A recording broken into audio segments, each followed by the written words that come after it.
धर्म, पंथ, संप्रदाय चाहे कोई हो, पर एक बात सभी में समान है और वह है प्रार्थना।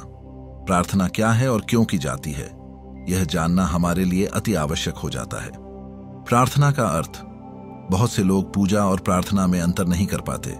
विधिपूर्वक कर्मकांड के साथ अपने इष्ट को प्रसन्न करना पूजा है, जबकि प्रार्थना एक मानसिक क्रिया है जो बिना किसी कर्मकांड या विधि के कहीं भी कभी भी की जा सकती है।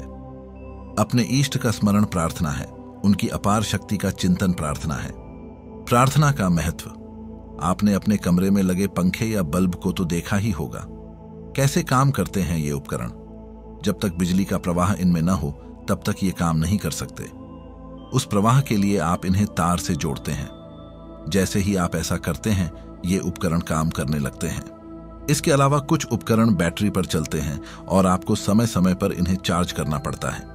ऊर्जा का प्रवाह ही इन्हें चालित रखता है। इसी प्रकार प्राणी मात्र भी ऊर्जा से संचालित है। हम मानते हैं कि हम सब परमपिता परमेश्वर का अंश हैं, अर्थात हम उस अपरिमित ऊर्जा केंद्र से ऊर्जा ग्रहण करते हैं। यह ऊर्जा हमें तभी प्राप्त होती है जब हमारे तार उस स्रोत से जुड़े हों, और प्रार्थना वह तार जोड़ने का ही काम करती है। जब हम अपने इष्ट को याद करते हैं तो उनसे जुड़ जाते हैं और हम में सकारात्मक ईश्वरीय ऊर्जा का प्रवाह होने लगता है। हमारे चारों ओर ऊर्जा का प्रवाह है। प्रार्थना इस व्याप्त ऊर्जा को केंद्रित कर देती है। व्याप्त ऊर्जा और केंद्रित ऊर्जा की शक्ति में बहुत अंतर होता है। वर्षा में मुंह खोलकर खड़े होने से प्यास नहीं बुझती। प्यास बुझाने के लिए जल को पात्र में या अंजुलि में लेकर पीना पड़ता है।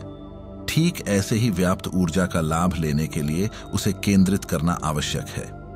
प्रार्थना का प्रभाव, प्रार्थना का हमारे मन मस्तिष्क पर गहरा प्रभाव पड़ता है। जब हम प्रार्थना करते हैं तो ईश्वर को परम शक्ति मानते हैं और अपने को उसका एक अंश। इस प्रकार हम उस शक्ति के आगे अपने अहम का पूर्ण रूपेण त्याग कर देते हैं। प्रार्थना केवल हमारे अहम को ही नष्ट नहीं करती, बल्कि यह हम में आत्मविश्वास को भी बढ़ाती है। जिसे हम याद कर रहे हैं, जिसके प्रति हम समर्पित हैं, वह कोई दूसरा व्यक्ति नहीं बल्कि वह शक्ति है जिसका हम अंश है। जब यह भाव प्रबल होता है तो व्यक्ति अपने को अधिक शक्तिवान और विश्वास से भरा अनुभव करने लगता है। प्रार्थना धैर्य भी देती है। जब व्यक्ति कुछ कारणों से घबरा जाता है तो प्रार्थना उसमें धैर्य का संचार करती है। एक बालक जैसे मां की गोद में आकर अपने सब दुख भूल जाता है, ऐसे ही मनुष्य को भी लगता है कि कोई है जो उसकी हर स्थिति में रक्षा करेगा, और यह विचार उसका धैर्य छूटने नहीं देता। प्रार्थना से चित्त भी शांत होता है। यह अधीरता को कम करके व्यक्ति को स्थिर भाव देती है। कैसे करें प्रार्थना? प्रार्थना कैसे करें, यह एक जटिल प्रश्न है, क्योंकि अनेक प्रकार की विधियों को देखकर व्यक्ति सोच में पड़ जाता है कि प्रार्थना कैसे करे।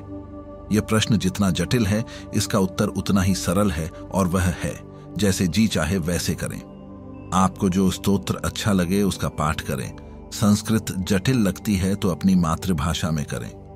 बस एक बात का ध्यान रखें कि एकाग्रचित होकर करें। ईश्वर के जिस रूप में आपकी श्रद्धा हो उस रूप का चिंतन करें और अपने को समर्पित कर दें। एक और बात का ध्यान रखें, भगवान नौकरी दिलवा दो, बेटी का विवाह करवा दो, प्रार्थना नहीं है, यह याचना है।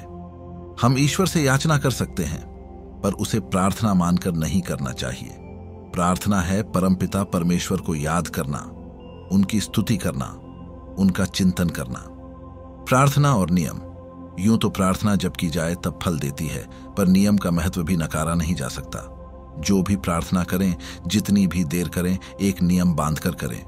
एक दिन ढेर सा भोजन करके क्या हम एक माह बिना खाए रह सकते हैं? नहीं ना। हम कितना भी भोजन क्यों न कर लें, वह भूख एक दिन की ही बुझाएगा।